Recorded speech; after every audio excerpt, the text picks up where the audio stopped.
Do you feel the vibes?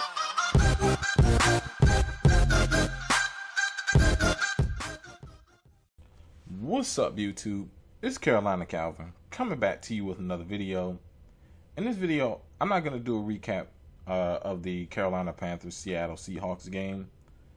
I'm going to bring up numbers from that game, but I'm not going to go in-depth recap and I want to talk about it seems like I talk about this all the time, but I want to talk about who the Panthers should get rid of. So I'm going to point out problems, and I'm going to point to guys who are the biggest problem, especially after looking at this game.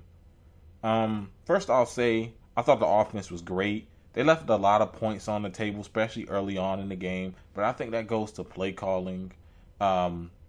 You get down the field with Cam putting the ball in the air, and you choose in the red zone to keep running it when it wasn't successful.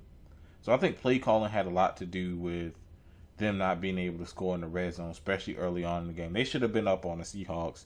This game honestly should have been a blowout because the Panthers were able to move the ball up and down the field throughout this game. They had 476 yards of offense, 220 rushing yards. They were moving the ball up and down the field against this team, against the Seattle team, and they still, even despite that, put up 27. Like I said, they left a lot of points. They should have had 40 plus in this game with the way the offense was able to move the ball. And it's weird because the Panthers coming into this game offensively was actually a pretty good red zone offense.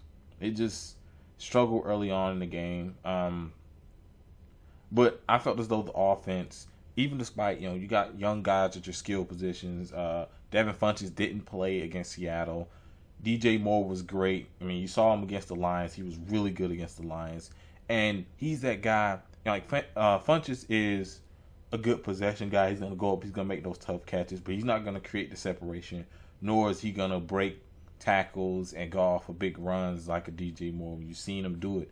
He makes guys miss. He breaks tackles. So, same with Curtis Samuel. Curtis Samuel got speed. He can get separation. The biggest thing with these guys, they're young. They need to improve their route running. But you can see that the talent is there, and Norv Turner's done a really good job with them throughout the season. Curtis Samuel, honestly, throughout the season, up until this game, wasn't getting the snaps. And the only reason he was getting the snaps in this game was because Devin Funchess was out. But you see the offense was still able to move the ball. Like I said, could have put up more points. Christian McCaffrey, it's hard to believe that this guy's a second-year player, but he was balling in this game. And I think people really took notice that the guy can really play. He's a dual threat. To me, he's more of a threat as a receiver than he is a running back. He's improved as a running back. Coming into the year, a lot of people's like, he won't be able to hold up in the NFL running between the tackles. Well, you can see that he's getting yards after contact despite his size. He's been great throughout the season.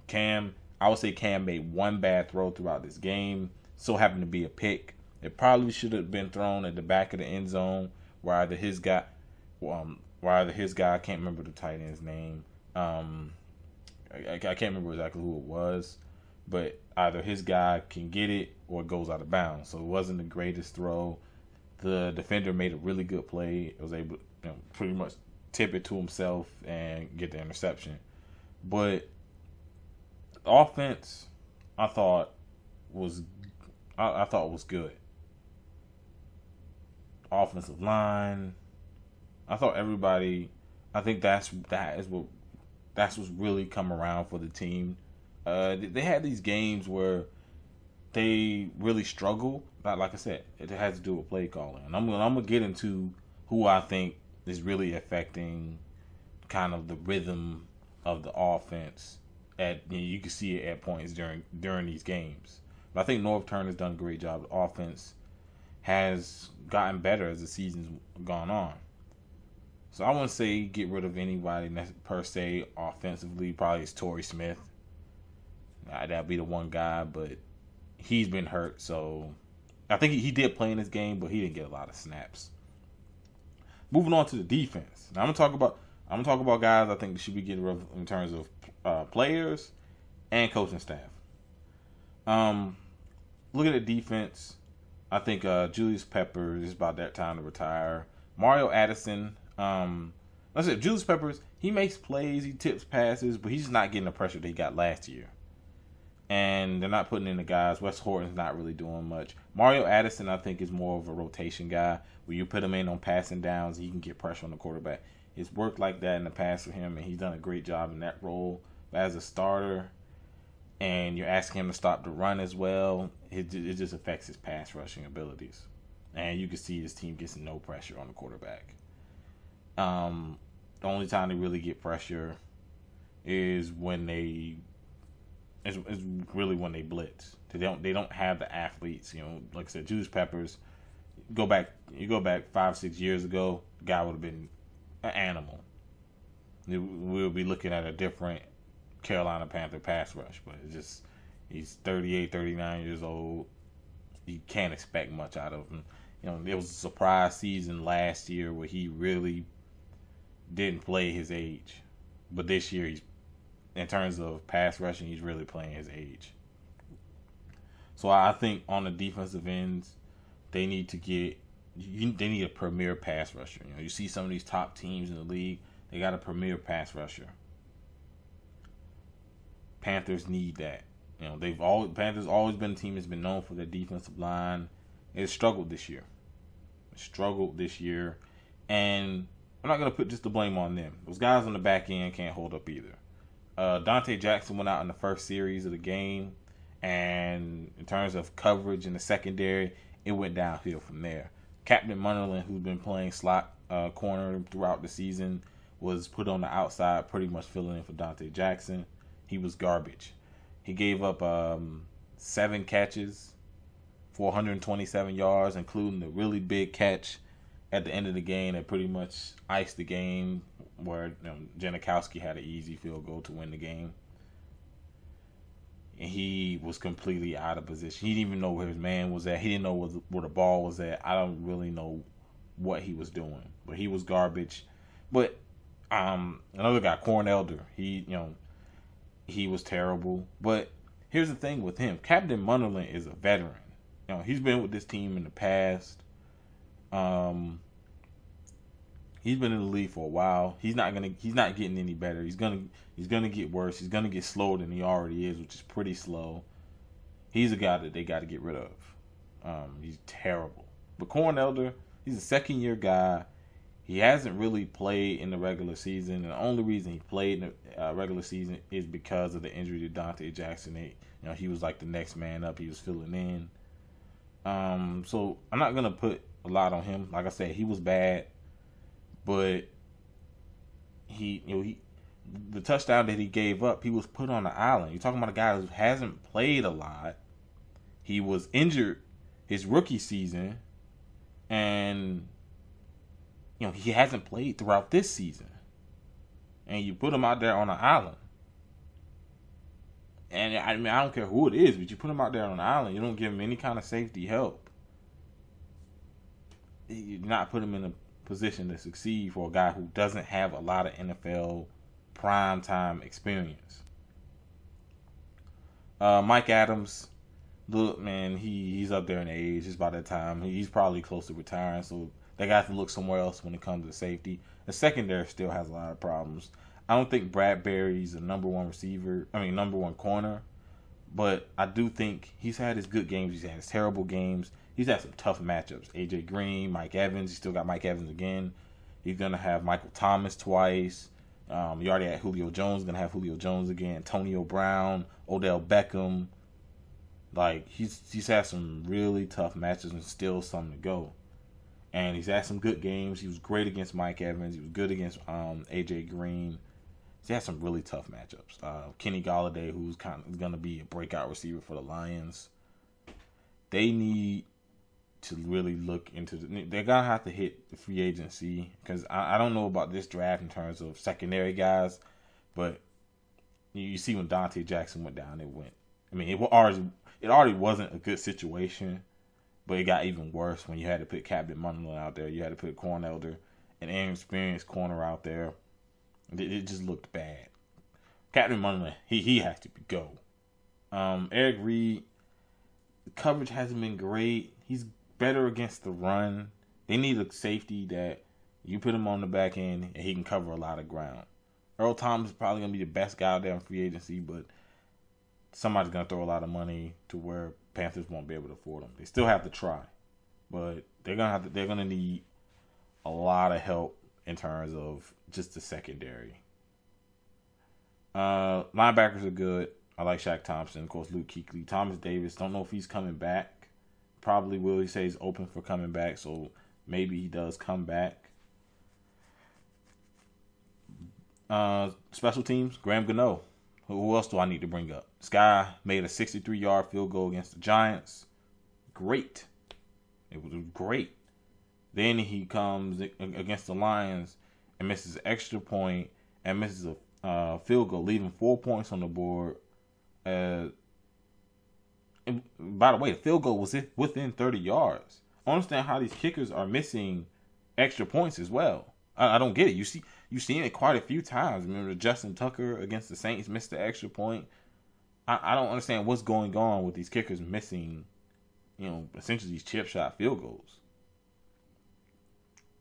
But he has to go.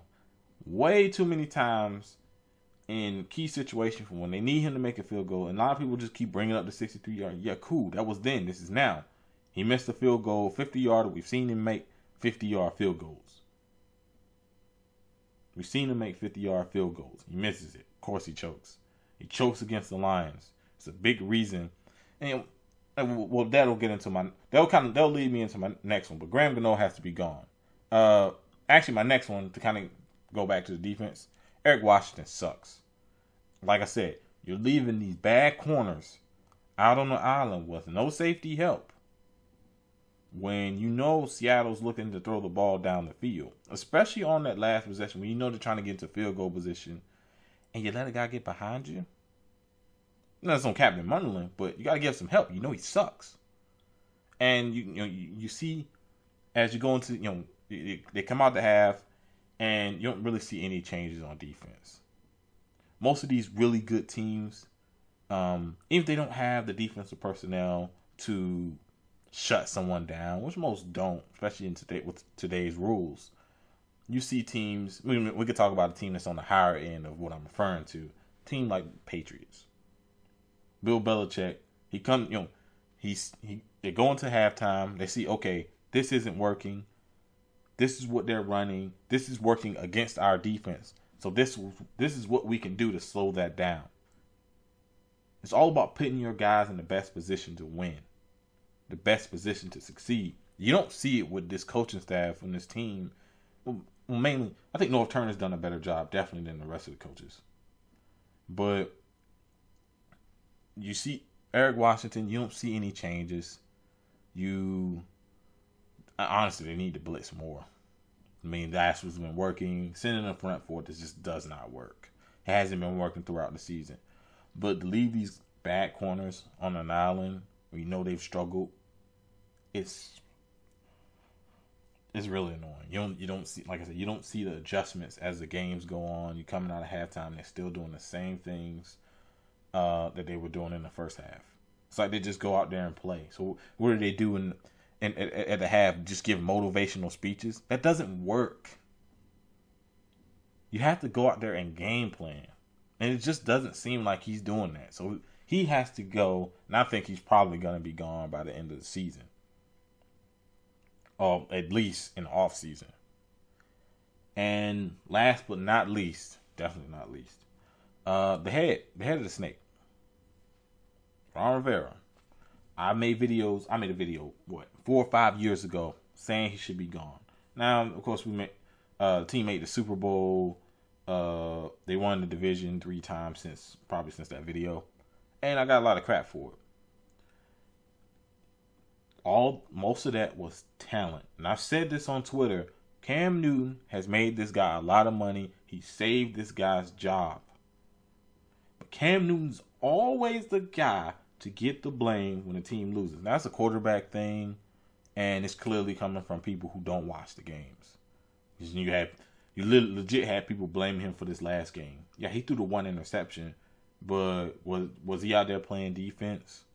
Did he kick the field goal? Is he calling the plays? Because that is one of the things. Play calling at points in the game is awful. But Ron Rivera, and like I said, people will say, "Oh, I complain about him being conservative." Yeah, and you'll bring up the Detroit Lions game. Well, your bum ass kicker missed the field goal and extra point, which were both within 30 yards. It was like 30 something or less. And you expect him to trust the kicker? What team in NFL would trust their kicker at that point? When you miss chip shots like that in the same game. So essentially, he was going to go for it because the kicker was so garbage. You look at the play earlier in the game against Seattle where they went for it on fourth down. By the way, the play calling in the red zone was garbage. And you could tell he has some influence with the play calling. You know when he has influence with the play calling and when he doesn't. You know when Noah Turner has it. That throw. And that's when the offense has been at its best. Because you're going to mix in the cam runs. You're going to mix in some RPO where it really keeps teams off balance. You see the hurry-up offense. And that is not a Ron Rivera thing. They didn't start doing that till Noah Turner got there. They didn't start doing hurry-up offense and need to do it more. And, that was a big reason. You saw them do it in this game. They've been doing it in spots throughout the season. Need to do it more. But that's definitely not a Ron Rivera thing. But yet, he's another guy. You can see with these plays, he wants to run the ball. It's 2018.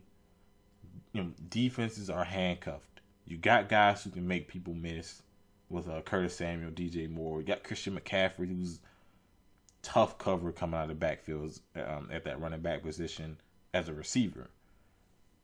You still got a sure-handed Greg Olsen. Put the ball in the air. The offensive line has done a better job in terms of pass protection. Really had nothing terrible to say about them. Put the ball in the air. This whole you gotta ground and pound. No, do what was working, and what was working in this game was throwing the ball. Now, the running game was successful, and I'll definitely give them that. Running game was definitely successful, but you saw play calling in this game that was clearly Ron Rivera, and something I keep saying, I'll keep saying it. Rigid. Doesn't want to change. He doesn't. He comes in after halftime. You don't see any adjustments made. Offensively, I think you saw more adjustments made. But honestly, I don't think that's Ron Rivera. That's mostly Noah Turner. Because I haven't, and while I say, well, why do you believe that? Well, in the past, when have you seen him do it? Team is won on talent.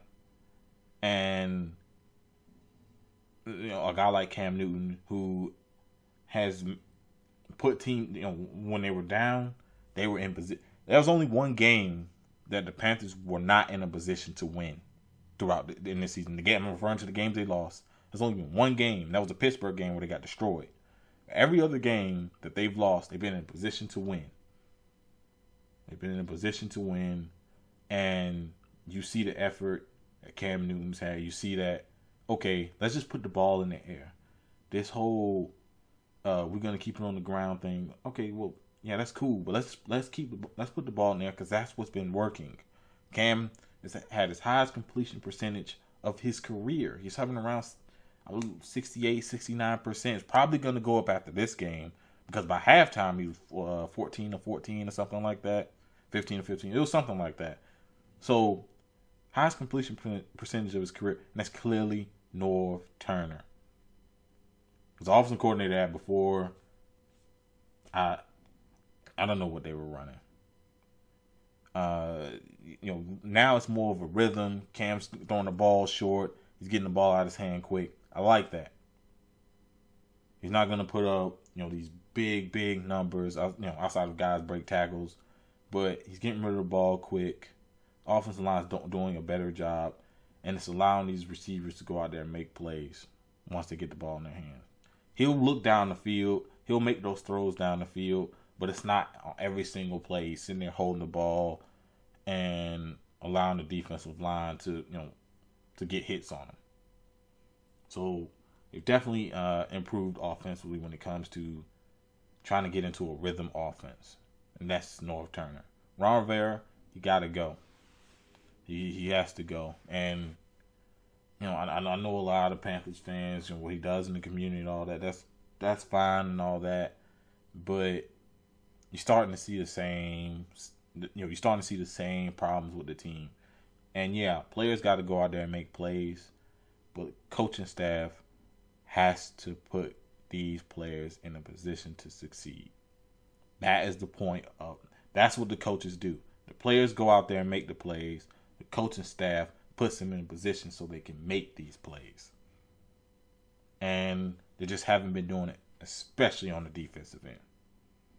But I went on for 20 minutes and semi-rant. If you like this video, hit the thumbs up button. Let me know down in the comment section who would you get rid of in terms of, you can name whoever. Who would you get rid of? What's been the biggest problem that you've seen with the Panthers? Like this video, hit that thumbs up button, and subscribe. Thanks for watching.